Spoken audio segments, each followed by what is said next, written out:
Welcome welcome to today's podcast.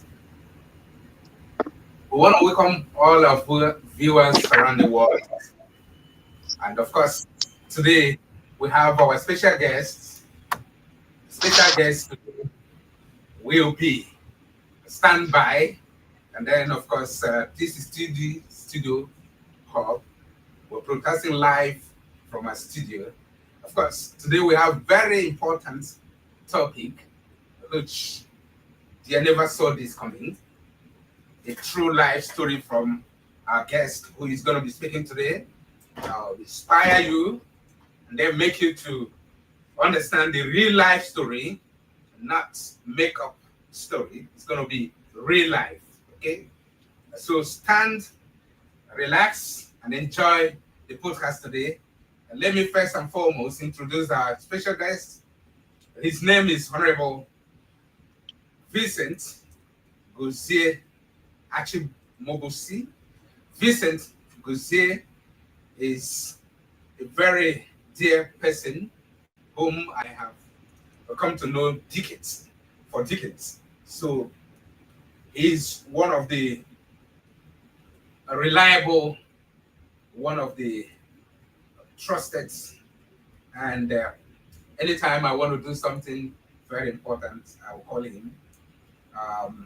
My name is Mwali Tochi, and of course today I have Mr. Micah by my side, and I want to introduce a very phenomenal guest by name Vincent Gozie Mobosi. Vincent Gozie is an entrepreneur. He's a manager in one of the global brands in Germany.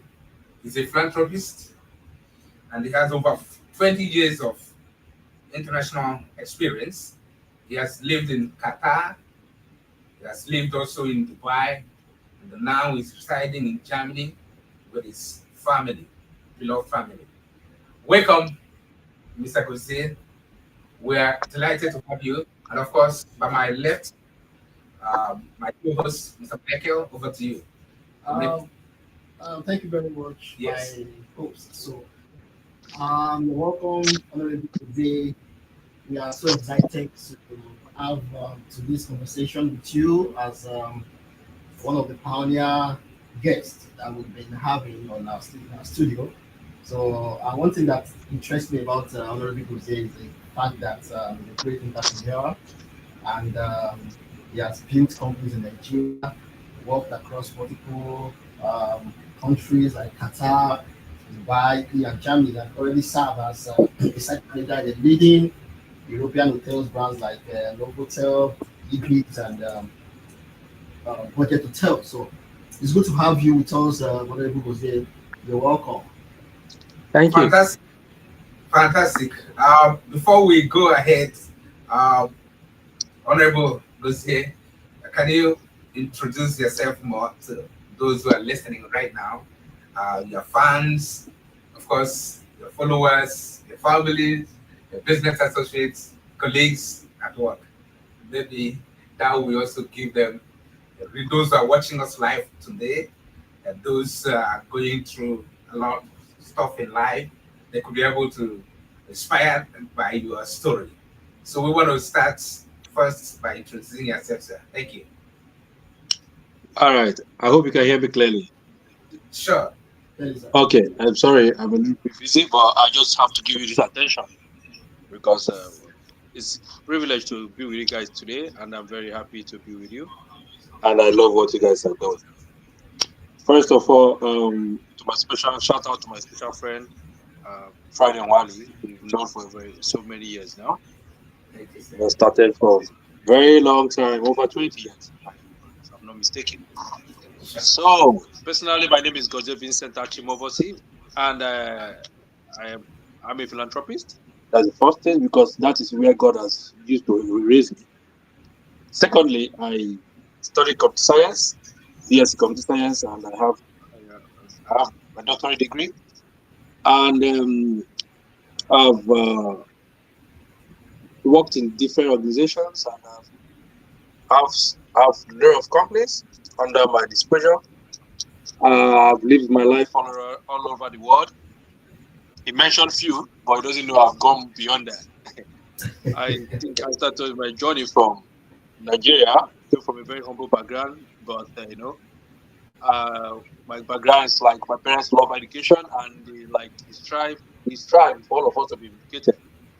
The struggle was intense and the life child of my parents, and we had a breadwinner, late doctor, so my late brother, the late Dr. Achi-Mobosi, was a medical doctor and he was so successful.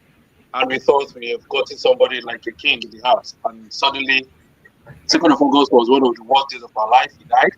He had an accident, him and the driver, and they died. And that was, we thought we lost it all, but God never allowed us to cry. God gave us a mind that if he succeeded, then we can do it. Then I started my life. I remembered I was doing mass method 2 when this incident occurred last year. But I never gave up. It was like a dream. But I'm not seeing it in reality. The next morning I tried to call his number, it's not going. So I said my eldest brother called a meeting and told us, I don't forget the song he sang. He said, bright summer day goes by, everything passes away. I have nobody to comfort my soul. I better pardon my own king. So he didn't know that's the last phrase made a lot of sense to me. I better pardon my own king. So it was not done on me that I have my life to pursue, I have a destiny, and I have a goal to strive for. So that is how it all started. So I said to myself, Vincent, you are not a failure. Your late brother death cannot be an obstacle for you to succeed. So rise up and move. From then, I stopped calling my parents about school fees. I felt like calling my father was going to be more hurting to me. My father died 4 years after my late brother died because he couldn't hold it. My father died at 65. Just because of that, my late brother's death. My father didn't believe. Yeah, my father loved all the children, but he felt like this one was it was the star in the house. So that's how I started my life. Started struggling on my own. I stopped calling my parents. I said, no, forget about my school fees. I'm going to take care of myself. I started from making phone calls. I had people that were doing phone calls. From there, I started making photocopies in the school. I was very active in unionism. That's how I grew. And from there, I graduated from the school, and God being so kind, I got a lot of opportunities, because people saw the potentials in me that I was so smart, and I knew what I wanted. A lot of my lecturers were telling me, Vincent, move. I got a job offer with Skybank. Mr. Chus was to work in each other. He told me, Vincent, I see your potentials in you. You have more life to live. You can move. When I told him, okay, I had a travel plan, he said, good for you. If you get it, then you have to move. From there, I started my journey with my immediate brother to Qatar. Qatar was our first destination. We got to Qatar, and it was like everything again is blocked, because when we got to Qatar, there are a lot of we are less than 20 Nigerians, if I'm not mistaken. The first person that we met was Badmouth. Then, if we come out from our hotel rooms, we couldn't see any black. So we started tracing the church. Where is the Anglican? We started asking inquiry. Where, at least, is there church in this country? People are asking. A lot of church, no, they don't know. They don't know the tax. They don't know. So luckily, we got a Filipino lady in the hotel. She told us, Mercury Grand Hotel. I don't forget that hotel. She told us, yeah, there's where called Abu Hamon. Their churches, they could just commission some churches there. That's how we now got the taxi. We said, okay, please take us to this Abu Hamon. We checked out that day. And that's how they took us to the church, Redeemed Church.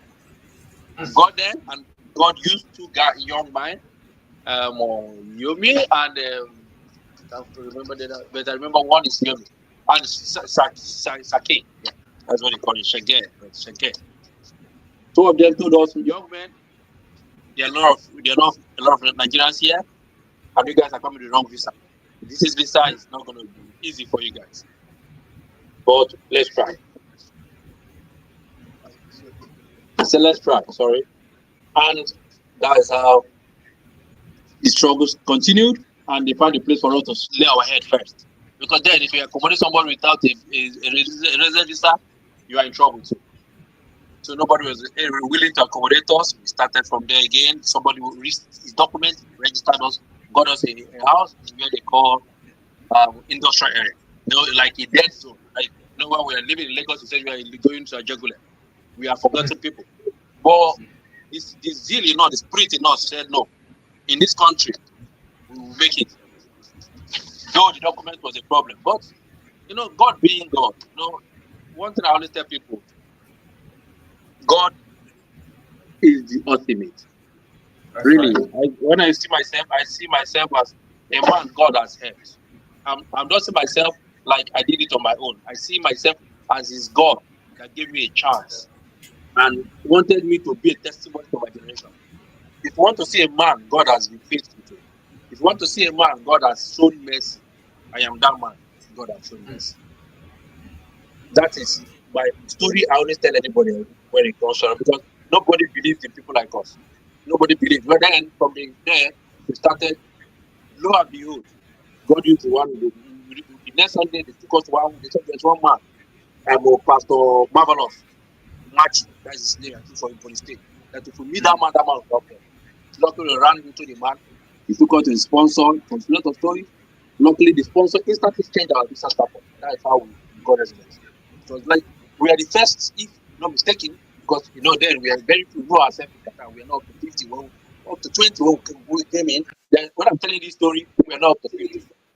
So we know each other. We know ourselves.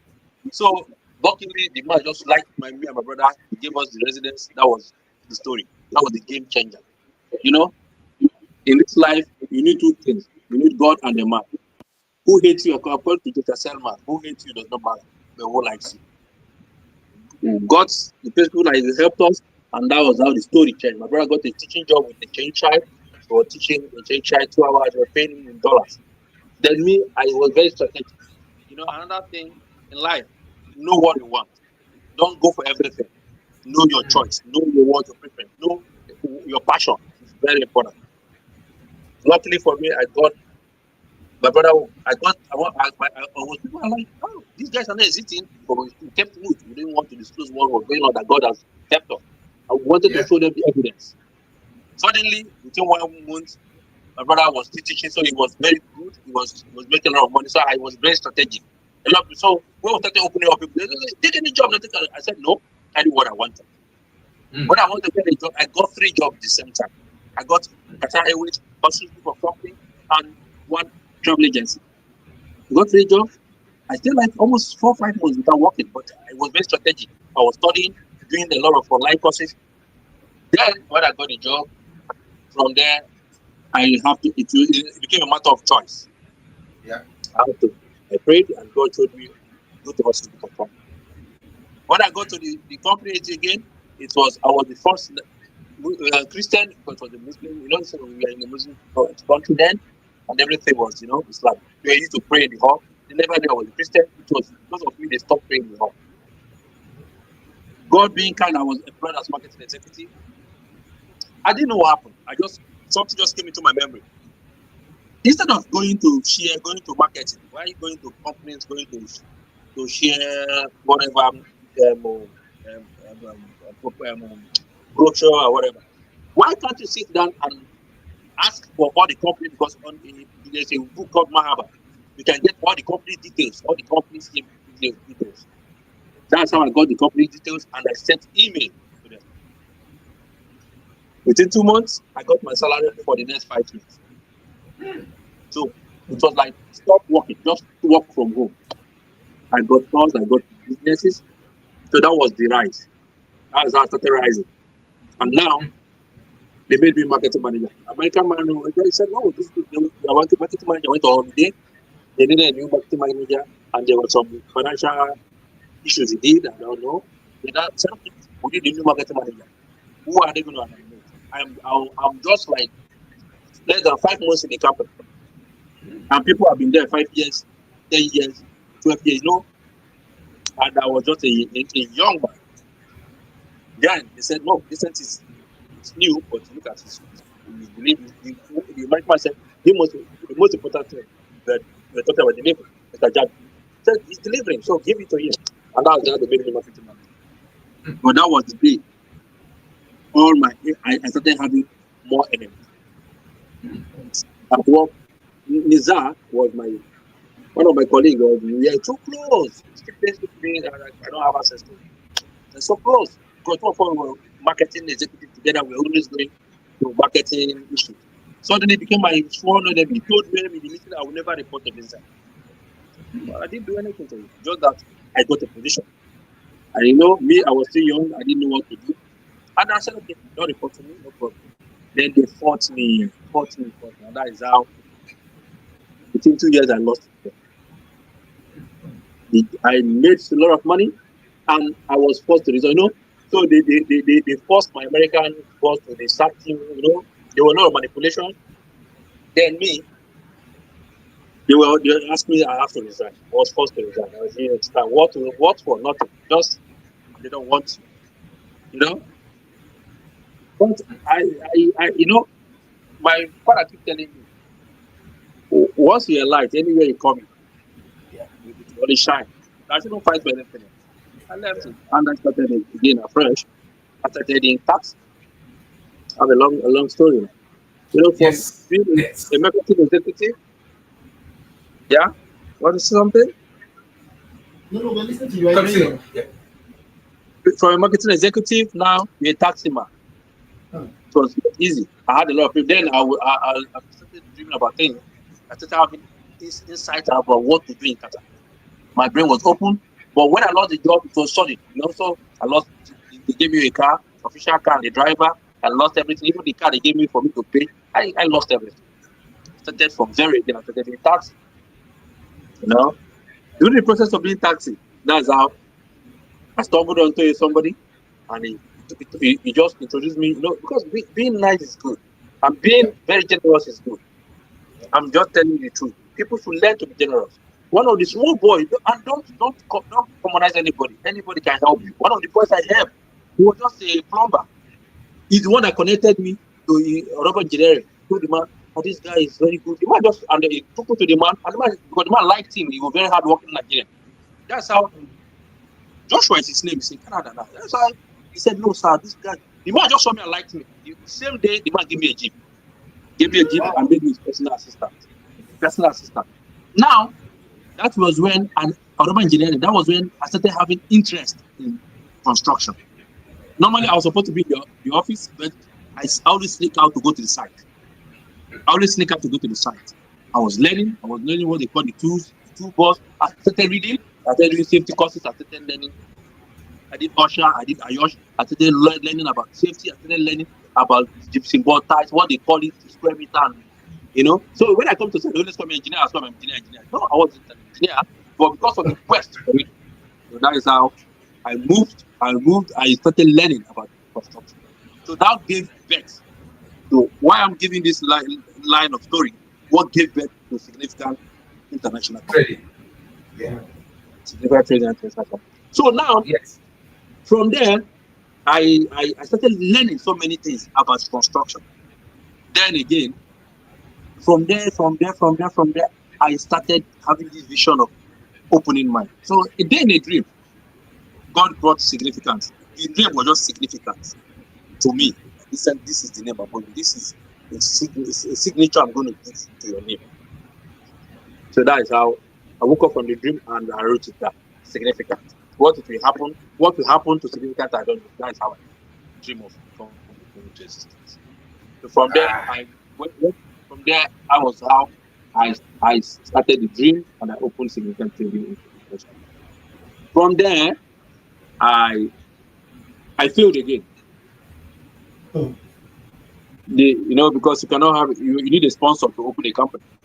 When I opened the company, I made a lot of money because I was the second Nigerian to open a company in Qatar. I made a lot of money, and I was the no name, significant, everybody, significant. 90% of Nigerians that came to Qatar during those seasons, they worked in my company. 90%. So I made money, and From there, I lost it again because the sponsor my money. And during this process, during this period, I opened a branch in Dubai, and I opened a cargo company too. All of them under significant. As I had significant Qatar, I had significant Dubai. And I had significant during all this time, I opened significant Qatar, Dubai, and Nigeria, all of them together. Suddenly, I lost significant the head company. I lost it to the sponsor because why? He was 51%, I was 49%. So that was another bigger crash that I had in 2017. But as God might have it, God gave me a lot of options here. I came down to Europe, and I was able to open a business too in Italy. I tried it. It was not easy. At a stage, I almost went to the farm. That's why I thank God for the kind of fire I married. I went to beg the man, I want to go to the farm because I want to work. I didn't get to work. The man looked at me and said, they will not give me. I was like, people that don't have documents are giving me. Why can't you give me the job? The man said, he didn't give me the job. I cried that day. I was like, no, but what has happened? But I didn't know God had a better plan. So within 4 months of that incident, that's how I was called in Germany for another opportunity to take up a job. And I didn't take up a job as a manager. I took a job just normal. But the line they talked about again.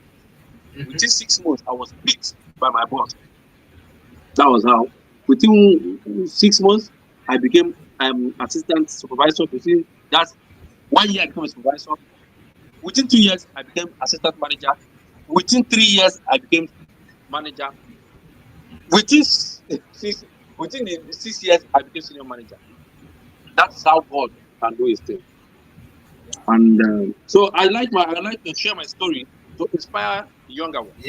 Yes. No matter what happens in life, don't give up your dream. That's right. I'm not yet where I want to be, but I am grateful to God for how far He has taken me. Wow. Honorable Gozie's story is touching. In fact, tears is almost coming from my eyes. Listen, whoever that is listening out there, especially the young people who are still struggling or who are still trying and things are not connecting the dots, listen to Honorable Gozie. I think you could pick up your life and then you could make it like what he said. Don't give up. Keep pushing. I don't want to. By 2 a.m. today, I suddenly woke up. And when I woke up, you know what came to my mind was how I came to know you, Mr. Gozie. The story came to me of my encounter with you. Most people who are listening to us today might not know who you are, but I want to share who you really is. To me, personally, it was around 2003 or 2004. I can't remember precisely, in the university days. So I came across him. We were normally casual friends. So, but that day I came to him. Then I was still, squatting. Then I came to him. I told him that I got a call, and the call that was when Nokia 3310 or thereabout was still the phone. Then they sent me a message that they are coming to Nigeria and they want to buy gold, and they're coming from Europe. And he told me, "Am I sure it's real?" And I said, "Yes." And they gave me that they have the gold, that I should go and source for gold in Nigeria. And I said, "I do not have idea of how golds are being traded. It's not part of my business." And I showed him all the text messages and all the conversation. And then they're going to lodge in Marriott or Stopover Hotel along Airport Road. I want to share this story so that people who are watching us will understand this personality that we're talking about today. Because when he said he has a heart for humanity, human beings, he has passion for people, no matter where you're coming from or no matter your background. So after I shared the story, he told me that he's going to call me because we're still in university days, very young. We don't know where life is going to take us to. The next day, he came back again to the school. So he told me that, am I sure what I'm saying? That he has money. Because those people needed me to pay for their hotel and also to send money to them. And I said he has this money he's saving for his trip. This trip that he's talking about today. It was his seed money. And he want to use it for the trip.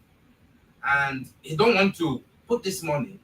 And then at the end of the day, it will be for fraudulent people. And I said, I'm very sure. I told him, he looked at my eyes and I said, I'm very sure. Look at the communication. The hotel, they will say they're going to lodge. I know the hotel. So I am not sure based on the conversations and all that. And I'm the one that's going to lead the team, the delegates. So every transaction, they gave me the costing, everything, and how much we're going to make, the sharing formula. And then the next day, the following day, he took me. He said, okay, let's go. We're going to the bank now. And I'm going to remove the money that all my saving to this project. But I don't want to lament or cry over this project. He took me to Victoria Island. Am I correct? I think it was in CMS. I still remember UBA. Yeah, for the first time, yes, I still remember. We don't know from anywhere except being students. He took me there. He went to the manager. He offloaded his money into my bank account. I don't know whether it was cash or he transferred it. Because then there was nothing like online transfer. If you want to do banking, you have to come to the banking hall. Cash, yeah. It was cash. He gave me the money. Everything. He showed me his balance in front of the banking hall. He transferred the money. Around, I think it should be about 500 plus thousand. Then. God then, is very faithful.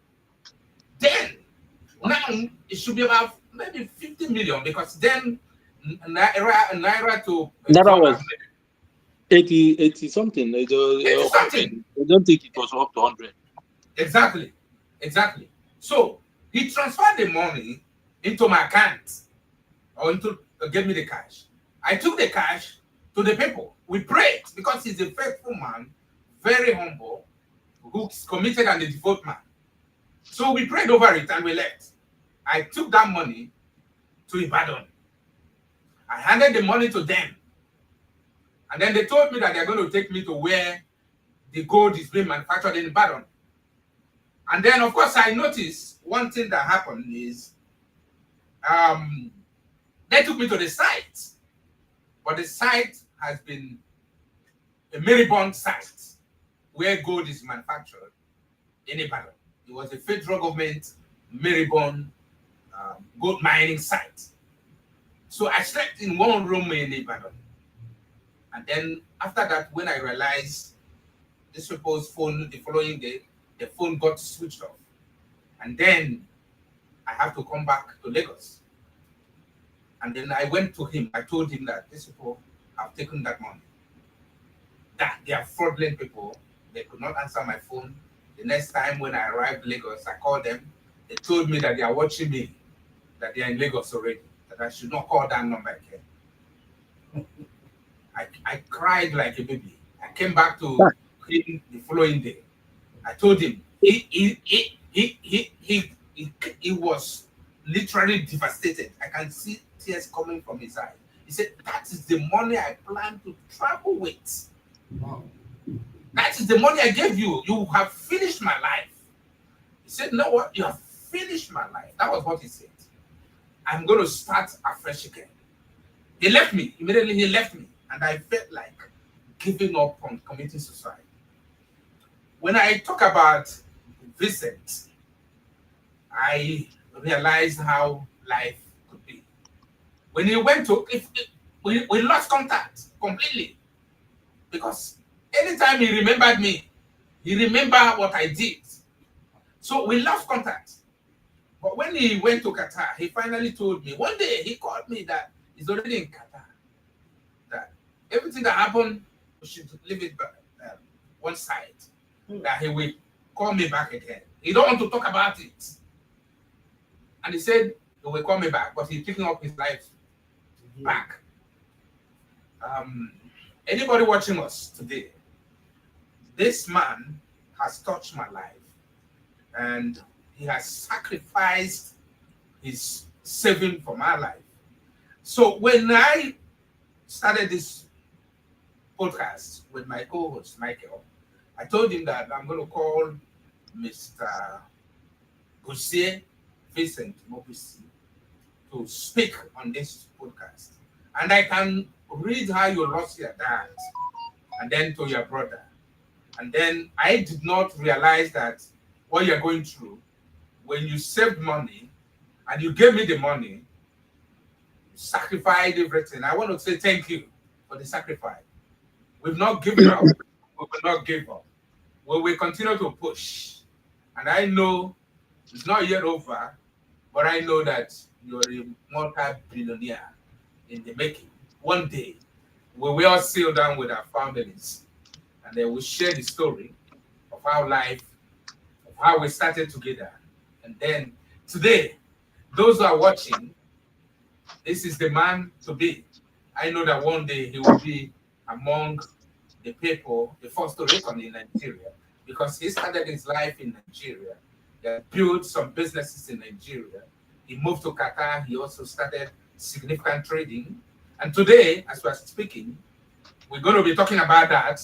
He has multiple hotels and hospitals in Delta State. He has businesses running, and he's also a manager, a top manager, senior manager in Novotel Hotel in Germany.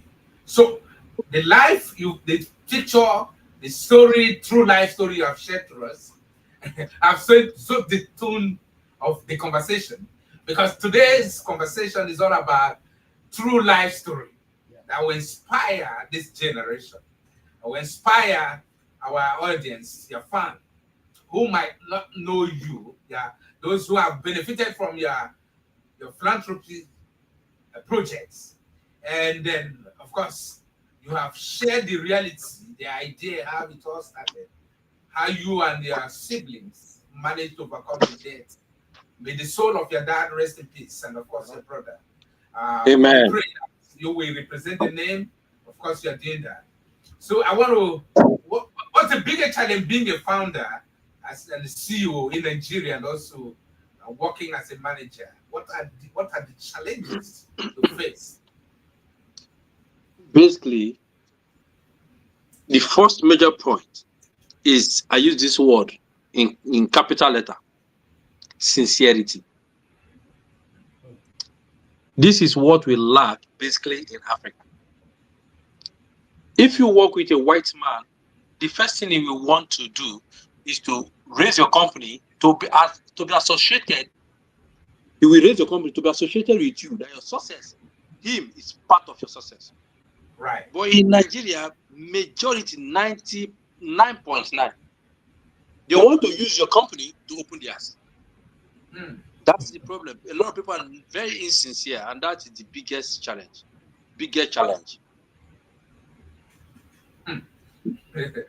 Everybody is trying to trample upon another person. They see you as a big fish, they see this opportunity. We don't have a mindset of building. We only have this mindset of opportunity. Right. That's a very big minus from us. We don't like building, we just like opportunity. So when we only see people as opportunity. If I'm talking to the president now, I've met people, and I guess of God, I've met people. I've realized that great men don't like you to come disturbing them. Don't be a bug. Bring ideas to the table, they will support your dream. But Nigeria, the one they see it opportunity to eat, or opportunity to grab.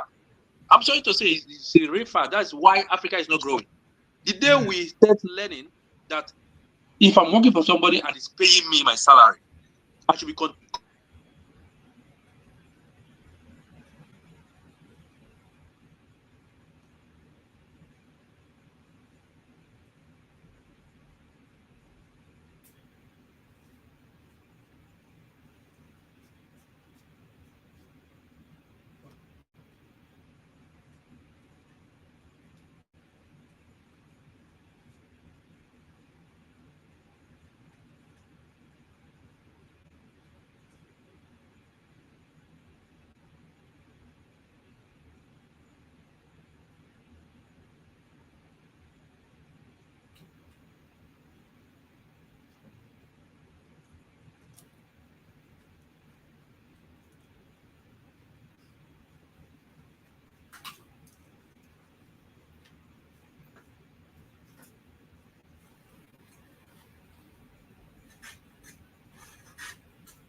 connection from our guests. And it's probably We lost our guests.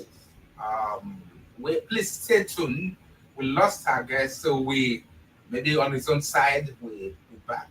And then just stay tuned while we're reconnecting. Thank you.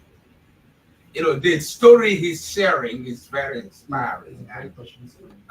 a true life story. That, in fact, those who are paying attention right now, those who are listening, please stay tuned. Do not forget to subscribe. Do not forget to like, share, comment, and of course, invite the friends, invite the family to join and connect with this podcast. Wait.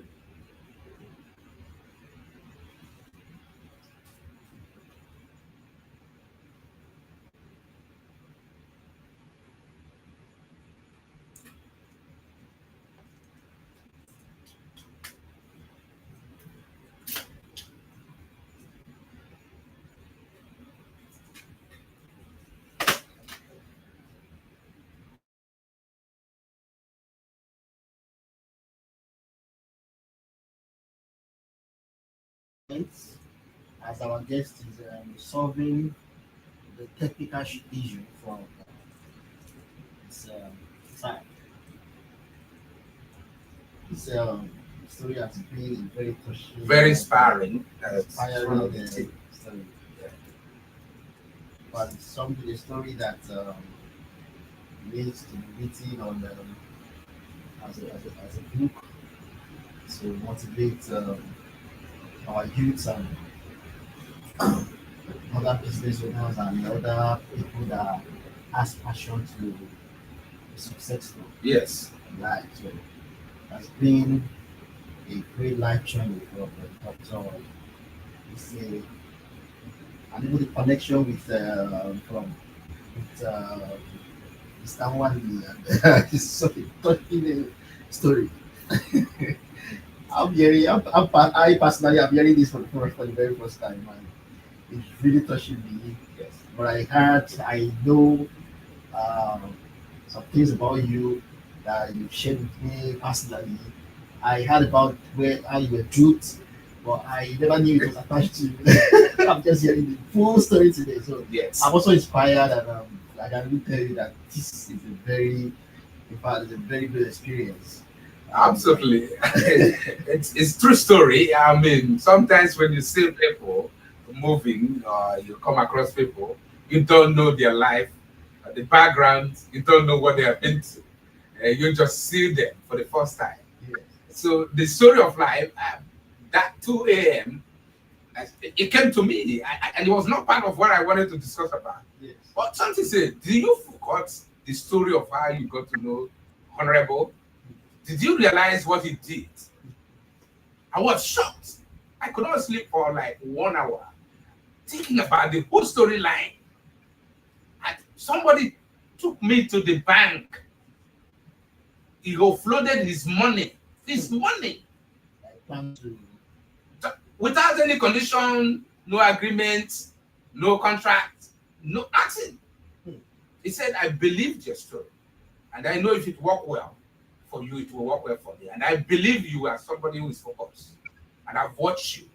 And I know that you cannot dupe me. We ended up, we lost the money. We moved on. He still remembered me. He's connected me to different people.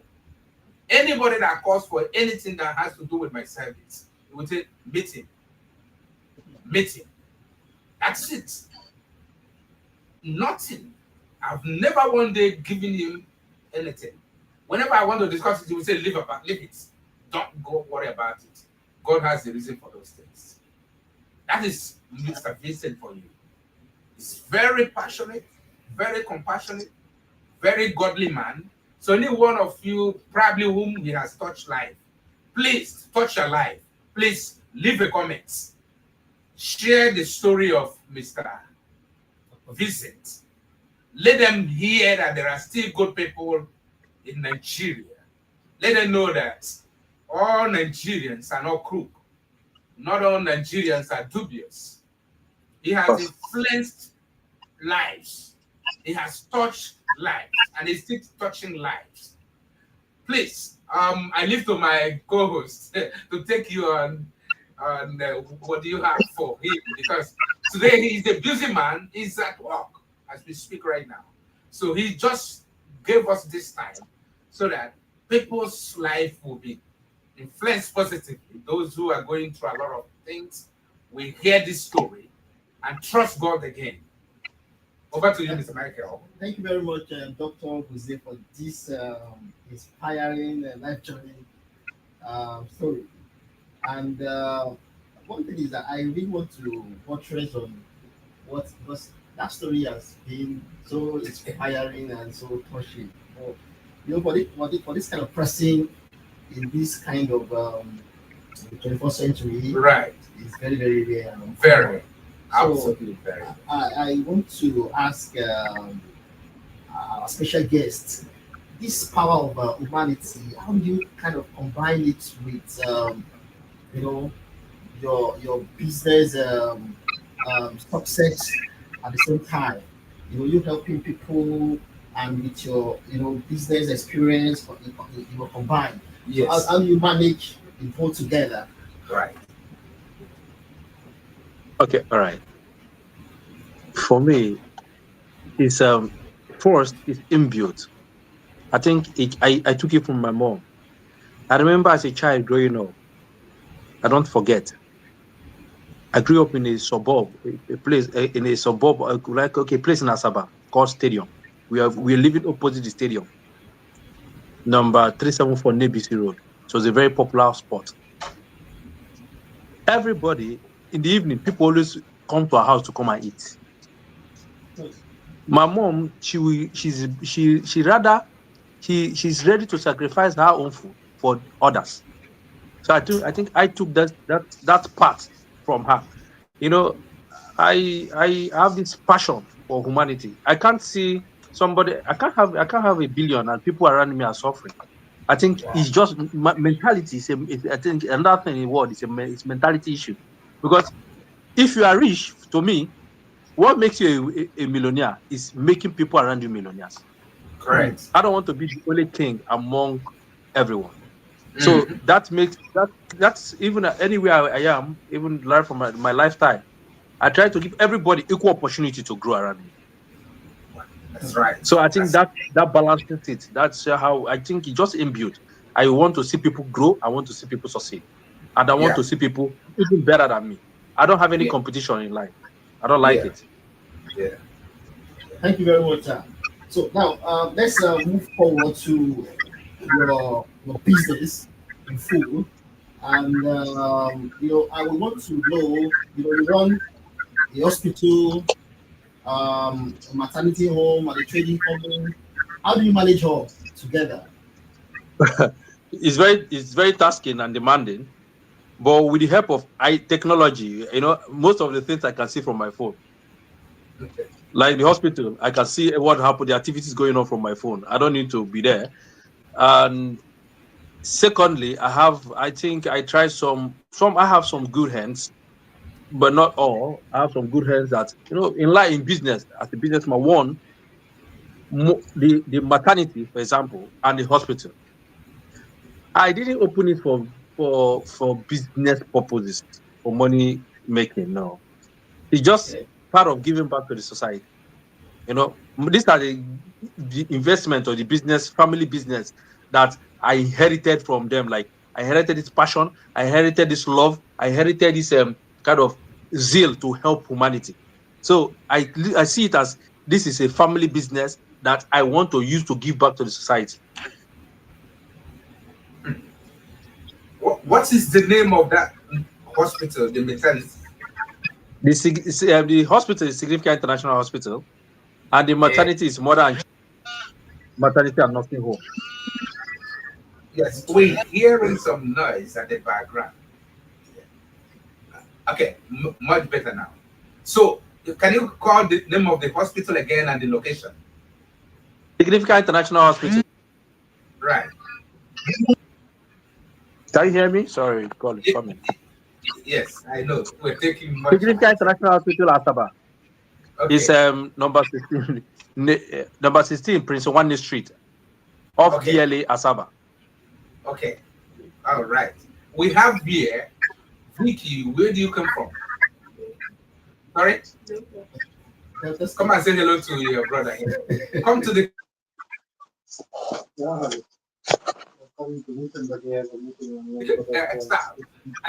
Can you say hello to? Oh no, come to my friend so that she will see you. This is your sister. It's from Delta State. Her name is Vicky. Vicky. My name is Vincent. God bless you. Yes. See, what are you doing? Please go on, Vicky. So Vicky is our technical staff for TD StudioHub. That's how we don't know her from anywhere, but God brought her to TD StudioHub. And because of your story, because of how you have touched my life, I do not want to discriminate from race, language, tribe. You know, no, Mr. Friday, I think God, sorry for cutting you. God connected us for a reason. Yeah. You know, I told you. Yes. I remember I keep telling you that God connected us for a reason. Me losing that money, you know, what if I didn't give you that money that time and I traveled and I died? What would have happened? The dream would have died. Yes. So when you are thinking, for every failure, there's a reason behind it. That's right. For every failure, there's a reason behind it. Sometimes God wants to preserve us, but because we are human beings, we want our will. That's why in my life, I've always prayed, God, let your will be done. Will of God is not always sweet. Don't mind you. If you are thinking that will of God is always rosy, but if you are consistent and you pray to be always in His will, you will never regret it. I think that was just the point, because then the money was there. Yes. What if I've lost it to a scammer? So giving you that money was, yes, it was painful. It was very hurting, you know. But I realized that later in life, I realized it. That was what I started looking for. That God brought you for a reason, and we have always been friends. And you have shown me that you know one thing I love about you is your humanity. You too have this heart for humanity. You know, when things happen, you know how to be calm. You know, me, I'm not on the calm side. Sometimes I'm very tough, but I have this. You know, I have the so-called empathy. I think that word, empathy. Yeah. When I see somebody passing through pain, I try to put myself in that person's shoe. So that's it. Yeah, honestly, even it's the only thing we can talk about today. I think my day is like the most beautiful day in my life. You know why? Because I've never shared this thing to anybody in the public. Never. Apart from my wife, probably my family. Never shared it to anybody. And for those who are paying attention, please do not forget those who have helped you in life. Some of us, like he said, we think we are smart people on the face of it, especially we Nigerians. Unfortunately, we are not the smartest people. We're just being crook. A bunch of some crook people that don't want to be patient in life. We need to be patient. Some of us are dreaming to travel overseas. He's already a senior manager in Germany. He has acquired his doctorate degree. He majored in computer engineering. Some of us have PhD. We're in Nigeria. Some of us are working in different organizations. And the majority of people are paying attention to what we're saying today. We're not painting pictures. We're being real. We're saying our raw story, unedited story of our lives. He's sharing his story to you, young guys who are listening. He has seen it all in Nigeria. He has business in Nigeria, in data states. He's not making money. He shared the story of how much he spent on salaries alone, trying to pay for the hospital, pay for staff who are working for them.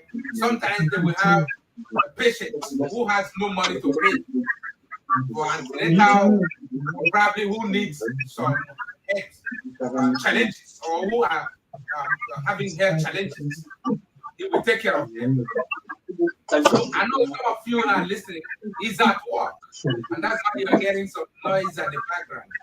But that's the truth of how committed that he is, how we challenge to share the story so that they can inspire someone. So having said that, your journey from Dubai to Italy to Germany, you've shared that. Can you share to us, so some who are listening to you, about your family background in Germany? You know, in Germany, your family, your children, your beautiful wife, so that they will hear the story and inspire someone today. Thank you, sir. Okay. Okay, but about my personal life. Yes, sir. I'm married to an European. She's African European anyway. She's originally from Kenya, and she's Italian by citizenship. The parents are Kenyan. They were born and brought up in Italy. And I have 4 kids. My first one is in university now. In fact, he's doing a mini job with me here. He's studying IT and economics in university here in Germany. Then I have 3 boys and a girl. And 2 of my sons are in football academy presently in Italy. And that is about my kids. I have twins. I have a boy and a girl. They are twins. And I have just one daughter. So regarding my transition from Dubai and Qatar, it was after the sponsor. I think it was, the sponsorship thing. They have a sponsorship system. If you don't have if you want to open a company, they will be 51%. You have 49%. So it was when my sponsor hijacked my company from Qatar. I lost over 1 million euros. Wow. Over 1 million euros. That was 2017. I got depressed. I got weak. But destiny may have it. God gave me a second chance to relocate abroad because of my family. That's why, again, that is another pointer. In everything you do in life, please have in business strategy, or what I've realized personally. From me now, most times I don't speak from business part of or point of view. I speak from my personal experience. Correct. My experience have taught me that in life, don't just have option A, option B. Have option A, B, C. It's very important. If A is not working, B is working. B is not working, C is working. So that you are not completely messed up, because life have a way of tumbling one. But when I show you, if you have A, B, C, before 3 of them will collapse, you will have find a way. Thank you. So sorry, because I am always a very busy man. I'm always busy, always. So that's how it is. No problem, sir. The options, for those who are listening here, you can hear it from him. You can listen to him. What I will do is, my co-host, there's something I wanted to, which is very important, the life abroad. Could you take him on that so that we wrap up? Yes. Life in abroad. Because a lot of people, I want to look at what is going on right now. A lot of Nigerians, a lot of African people, they want to relocate, what they call Japa, So the Japa syndrome. The Japa syndrome.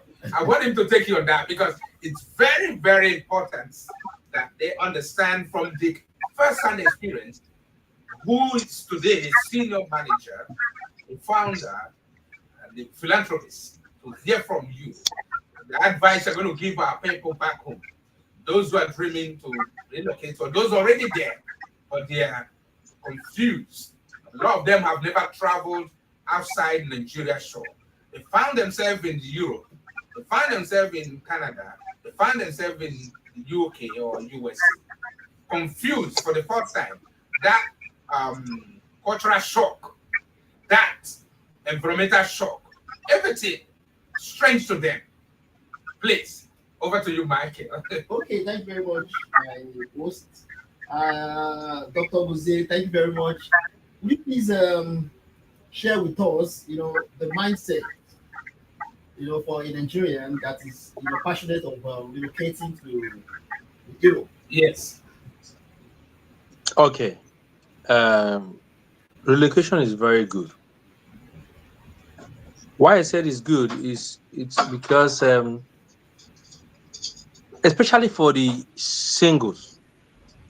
Why I use that word singles, there is no future presently for the Nigerian youths in Nigeria presently. So I prefer these younger guys or the single guys to relocate. It's much easier because when you're relocating, you don't know what you're going to meet. There are a lot of things, there are a lot of factors, and not just relocating. What skills do you have? That's another thing. In our country, we are not trained that normally everybody wants to be educated. I think that's a plus for Nigerians. Almost all 90% of Nigerians, I see everybody's many of them are educated. Correct. But we don't have any handwork, any trade. We don't have anything.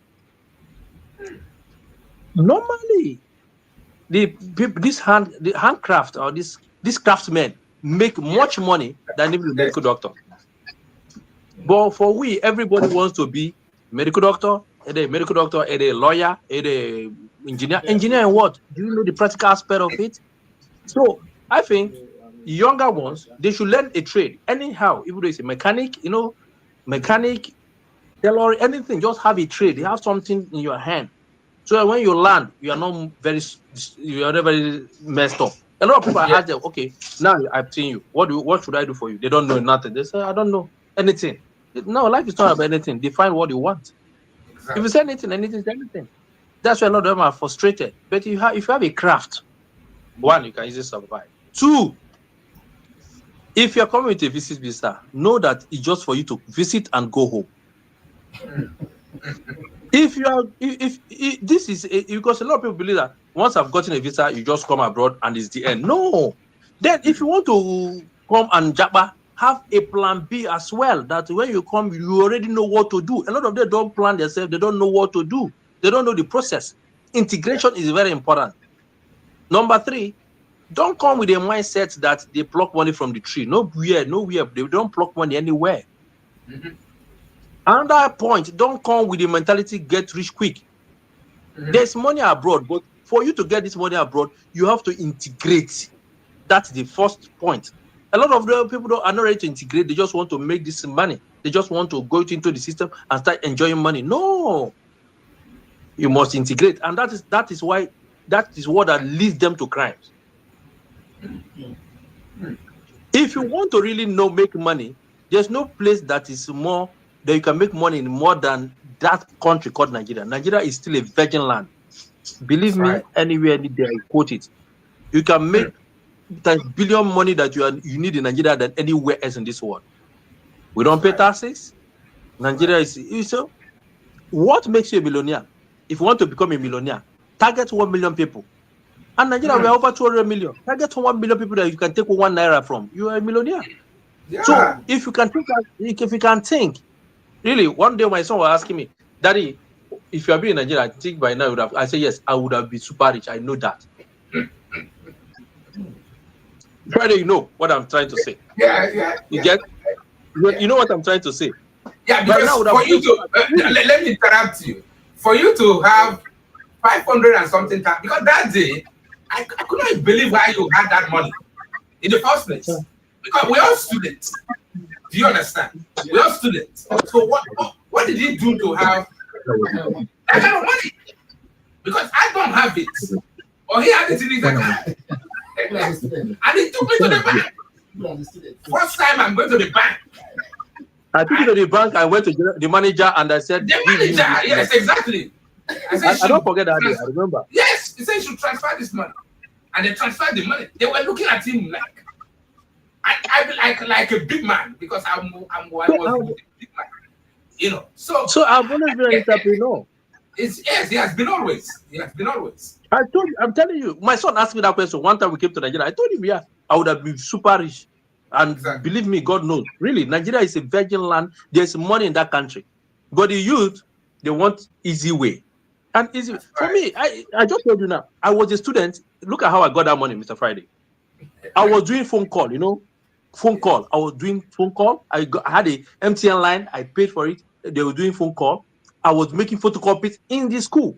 I had a stand. I had two stands. One for phone call. I had a phone booth. I had a business center. I was a student and I had these things inside the school. So this thing they were generating money for me. You hear that? You see? And don't forget, I used to do modeling. That was a side one too. I was a model.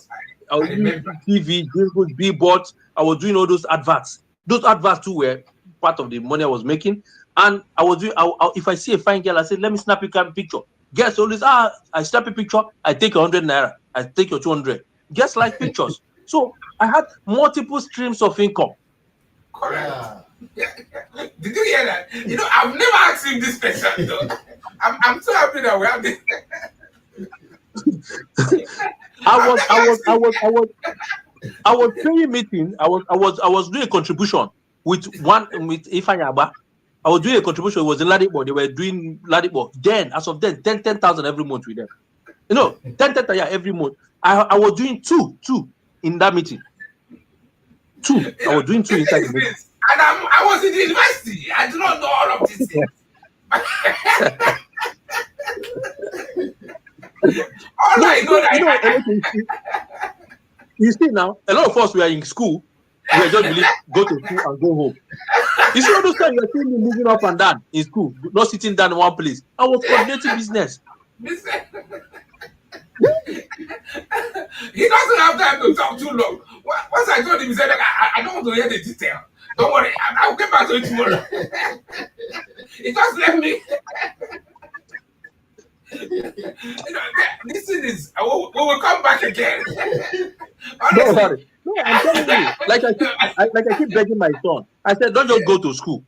Be useful. Look for something and be doing. Look for something to exchange to make money. Money is just a spirit. It's a paper that is spiritual. And it doesn't just come freely. You must give for you to get it. So what can you do? How do I encourage my children? Learn small little things. Even when sometimes I want to send them some message or for them to do some task, I say, who will do this task? I will give him this money. I don't want to teach them free money. I want them to be hardworking and to learn that money is an exchange. You don't get it freely. When you give something, either goods or services, then you get it in return. Yeah, absolutely correct. We're going to, on the next episode, we're going to have on entrepreneur experience, because I discovered from today's podcast that I do not even know you very well. So please, we're going to have another one, please. Maybe. No, don't worry. That I'll be available, because I need to share more light so people to listen. My friends, a lot of people bought car there. They bought 2.2. All of them that bought 2.2, we are there today. The cars are dilapidated. The cars are messed up today. Exactly. I remember there's one that one he bought message this when we were in school. The money you used to buy that message, if I use it on shares, I have shares, bro. I have shares. I'm telling you, I have shares. So there's some things that as a youth, our first million we always miss it. Me, I missed mine because time I made money in Qatar, but I didn't miss completely. I was able to save the large sum, and that is the strategy that God has used to help me to today. Yeah. Please do not, when we don't not turn our invitation down, please. We need to make this a conversation whereby people will learn. A lot of majority, like you said, 80%, if not, maybe correctly, statistically, of Nigerian youths, their morale is very down right now. Yeah. Very down. So they need to be retweak and give them opportunity that they can make it. And then they need to hear the real story of life.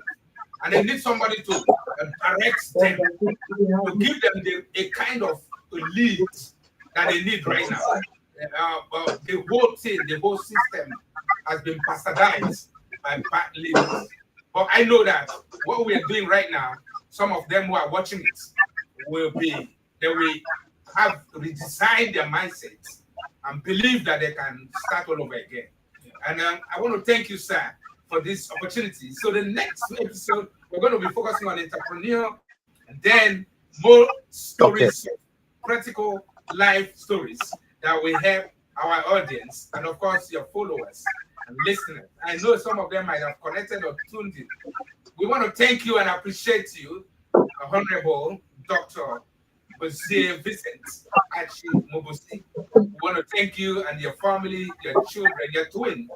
I hope one day we'll have them physical in our studio. I want to thank your wife, your beloved wife. Please send our regard to her.